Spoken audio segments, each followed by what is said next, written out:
The summertime is where most women quietly undo months of hard work. Not because they stop caring, not because they become lazy, but just because life changes. The kids are now off school, the weather starts improving, so social events start becoming more frequent. You got barbecues, the weekend drinks start flowing with cocktails. It's wedding season, it's in full swing. And what was your normal routine that was easy to maintain everything, it's now been completely flipped on its head, and it feels too hard and too tricky to be able to enjoy yourself while maintaining those results. The problem itself isn't summer. It's just that most women don't know how to enjoy themselves, but without regaining all the body fat that they lost in the first place. So that's why in this video, I'm going to give you 6 tips to help you get through this summer without regaining body fat and feeling like you have to wait till September to start all over again. The first one is a bit of a harsh truth, but if you apply it, I promise it'll make things so much easier. And then number 5 is going to be an absolute game changer,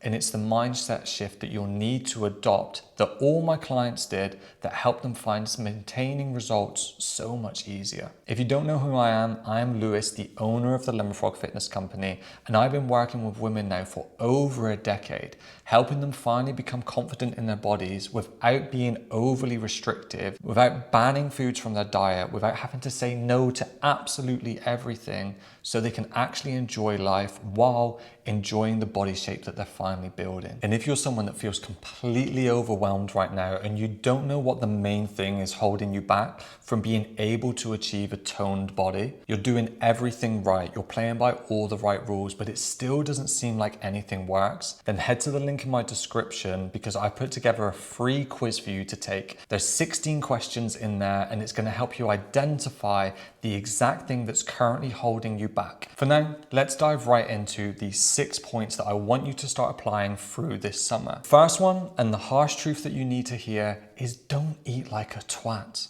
This is something I tell all my clients to do, and it's a really simple, sound piece of advice. If you're going out for a 3-course meal, whether you're on holiday, whether it's an evening thing, whatever it is, and you know that you're going to be having a starter, a main, and dessert, don't then end up also sinking a bottle of wine or continuous cocktails. Equally, if you want to go out and enjoy a bottle of wine, you want to have a lot of cocktails with the girls, then don't end up overeating lots of food and having a big pizza to yourself or having a 3-course meal. You can't have both and expect to be able to maintain your results. It's all about making the right decisions, making the right sacrifices. The best way I can describe this is start budgeting your calories like you would budget your money for holiday. If you know you got to save a certain amount of money for holiday, you're not going to spend like a twat every single day.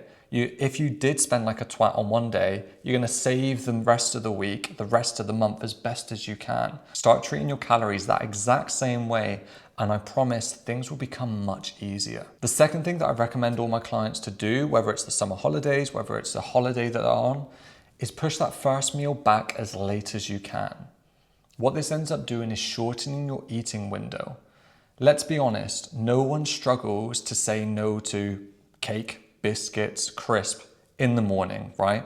It's always later on in the evening that becomes more of a challenge. And if you've got an event on in the evening as well, surely it makes sense to save calories for the back end of the day rather than spending them on the first end of the day. So what this helps you to do is, again, shorten that eating window. You've put off that first meal, you've been able to deal with the hunger in the morning, and then when it comes to around lunchtime, that's when you have that first meal. You have something really fulfilling. You have a lot of protein, a lot of veggies, stuff that's going to stretch and fill your stomach as best as it can for the least amount of calories possible. Then when you're going out for that evening meal, you've saved so many calories because of the choices that you've made leading up to that event. This makes keeping your total daily calorie intake down massively without feeling like you're having to miss out in the evening. The next thing that you can do is take advantage of this nice weather while we have it. We've got more sunshine, we've got longer days, so use that time and that weather nicely to get out and get more steps in. The more activity you can do every single day, the more calories that you're going to burn. The more calories you burn, the more flexibility you have, and the more that you can have a little bit more of a treat without worrying about blowing your calories out of the water. And another thing I encourage you to do is try and start planning meetups around more active things. Go for bike rides, go out for walks, go for hikes. Heck, you could even learn to try and surf or bodyboard or something for the day. Not everything you do with your friends and family always has to be around food and alcohol. There's other amazing things out there that you can do to build great memories with them. The fourth thing that you want to be thinking about doing is, if you know you're going out for a meal in the evening, have a look at the menu in advance. This helps to save so many people so many calories every time, because something that most women do is they'll starve themselves all week or all day for one meal. They get to that meal and think, I've starved myself for this. I deserve whatever I want and I'm gonna eat as much as I want, right? Let's be honest, when we're absolutely ravenous hungry, we don't make the best decisions with food. It's kind of like the old saying, don't go food shopping when you're hungry. There's a good reason for that, because everything that ends up in the basket seems to be nothing that's actually good for you. It seems to be everything but. And that's because when we're hungry, we've got other things driving our decision making in that time. So the same goes for when you're choosing meals out. Have a look at the menu, see what a few options are that you want to have when you go there, and then you know you've made that decision before you sit down in that chair and before you're ravenous hungry. And another thing to do on top of that is don't go to a meal ravenous hungry. What I always get my clients to do is, before they go to the meal, about an hour or two before, have a high protein snack. This helps to satiate you a little bit more, fill up that stomach, so again, you're not going into that meal absolutely starving. The fifth thing, and that one thing that's gonna be the biggest game changer, is not hitting the fuck it button. So many women get caught up in their own heads that if they're not perfect with their diet, that they've ruined everything. That they might as well just continue now, because what's the point?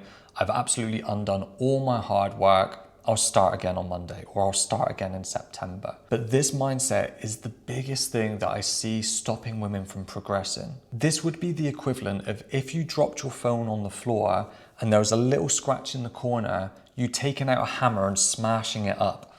Because that's ultimately what you're doing every single time that you have one meal that's bad for you or off plan, and you think you've ruined everything now. Let's go eat everything and drink everything in sight. It doesn't make sense. You're only setting yourself up further back. Whereas you know that if you dropped your phone on the floor and there was a bit of a scratch, you wouldn't smash it to pieces just because it's a little bit damaged or ruined. So why do you do that with your diet? Why, as soon as you have something that you think is bad for you or something that you wouldn't usually eat has ruined everything? So I know the logical thing is to go and keep eating everything and anything and make the situation worse. You can absolutely overeat for one day and not gain any body fat. So we know that you eating something off of plan, having extra drinks, or going over your calories for one day isn't going to undo everything. But what you do after that moment is going to be the thing that decides whether you continue as normal or you start gaining body fat. And the sixth and final thing that I'm going to leave you with is, make sure that you put these extra calories that you do have into great use. If you are consuming more calories, but you're getting enough protein in and you're training really hard, you can encourage your body to take some of those extra calories and protein and put it towards building muscle. None of my clients stay living on a diet.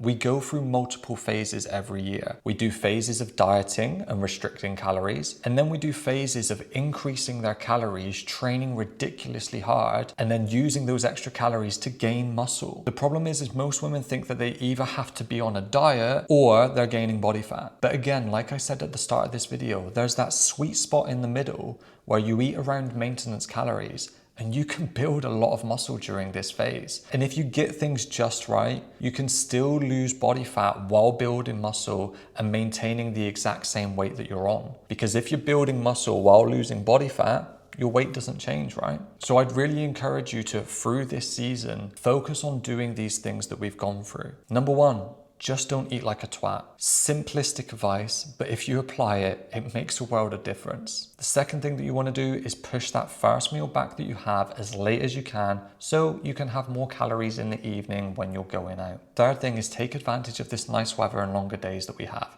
Go out and get more steps in, go out and do something active, and that'll help you push up your calorie expenditure while you're consuming more calories through this period. Fourth thing is, before you go out for any meal, have a look at the menu in advance.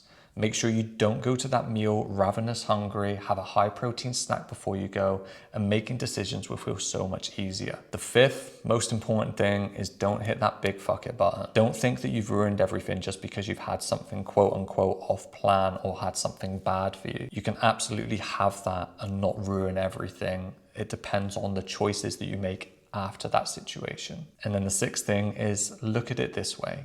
Start thinking about those extra calories that you're consuming. You're going to put them to great use and start focusing on getting strong and building muscle instead. And if you are someone that's been doing absolutely everything right, but nothing seems to work and you still don't feel toned, but you always feel soft, then I would massively encourage you to either go watch this video here where I explain why that is, or if you haven't done so already, go to that link in description, fill out those quiz questionnaires, and it'll tell you exactly what's holding you back right now. And if you haven't done so already, make sure you subscribe to this channel.